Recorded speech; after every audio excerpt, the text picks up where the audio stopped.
All right, welcome back. I want to talk about Miami Hurricanes football. To say this season was abysmal, a huge disappointment is pretty much an understatement. 6-7. We have with us here Andrew Ivins. He's 24/7 reporter, insider, if you will. Covers nothing but the Hurricanes. Good stuff here.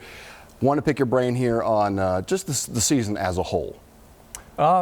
Disappointing, I think is one way to put it. I mean, Miami closed out the year obviously with losses to Florida International, Duke, and Louisiana Tech. Those aren't exactly football powerhouses. I mean, there was a lot of excitement heading into the year. Tate Martell came in, Manny Diaz. They were supposed to keep this thing going, and then they really just kind of stumbled down the stretch. So I don't think anyone kind of saw it going that way, but once the wheels came off, it really just started tumbling down. Right. So Andrew, they had their defense back, I mean, pretty much as a whole.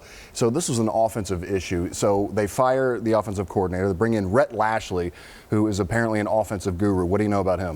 Well, I'm a big fan of Rhett Lashlee. Like, I think Manny probably couldn't have got a better hire given the circumstances. Okay. What do I mean by that?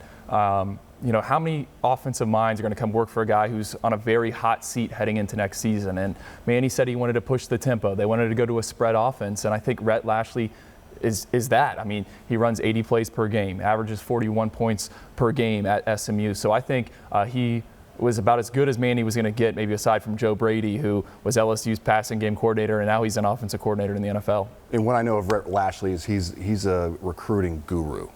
Yeah, I don't think he eats, breathes, and sleeps recruiting, but he gets recruiting. Right. And I think with Dan Enos, you know, Dan was involved with quarterback recruiting, but he wasn't really involved in offensive recruiting. And with Rhett, he's a young guy. He can relate. He understands that recruiting is the backbone to your program. So I think we're going to see a lot different there, and I think he's going to be very involved down here in South Florida. Okay, this offense had serious quarterback issues.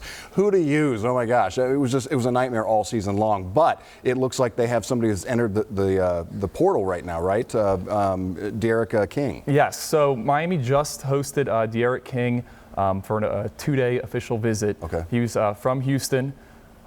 Scored 50 total touchdowns in 2018. Guy lit it up. Yeah, I mean, he's like a video game player. And if you're looking for a trigger man in Rhett Lashlee's offense, like, I think if we were going to playing Madden, like, this is the guy we would create. So Miami feels pretty good coming out of that visit. He's a guy who has 1 year of eligibility left.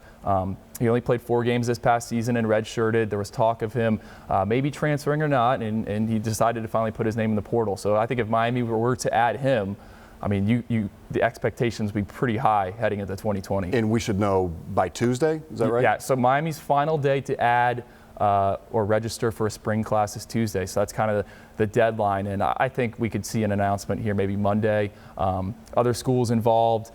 Maryland was trying to get him on campus. LSU has been involved, Arkansas, so we'll see. But I think Miami's in a pretty good spot right now. Okay, so then you got N'Kosi Perry, Jaron Williams, Tate Martell, who I had people asking me all season, why aren't they giving him a shot? So what do you do with these guys?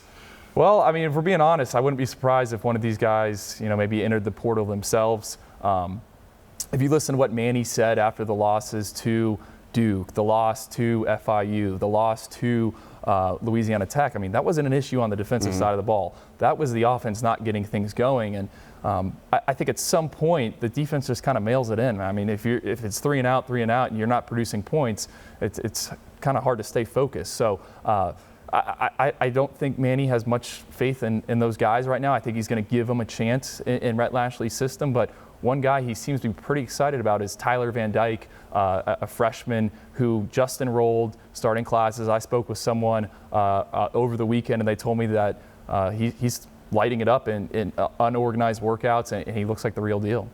And just so you don't, he's the freshman quarterback from Connecticut. Yes. Just graduated. Yeah, he's a 4-star kid. You know, Miami beat out like Syracuse, Michigan for him. I think he went 9-0 this past season as a starter. So he's a guy who can win, probably more of a pro-style passer, but he can run a little bit. And he actually threw for Rhett Lashlee 2 summers ago when Lashlee was at UConn. So there's a little bit of a relationship there. That's nice to see. All right, so the kicking situation, it was a joke. I'm laughing because it was funny this year. Baxa has said, hey, I'm leaving, I'm going to portal. And I don't think anybody's upset about that, but they've got some pretty good kickers coming in. Yeah, so they, I guess, not picked up a commitment because the kid's already taken classes. Right. They added a transfer from Jose Borregales.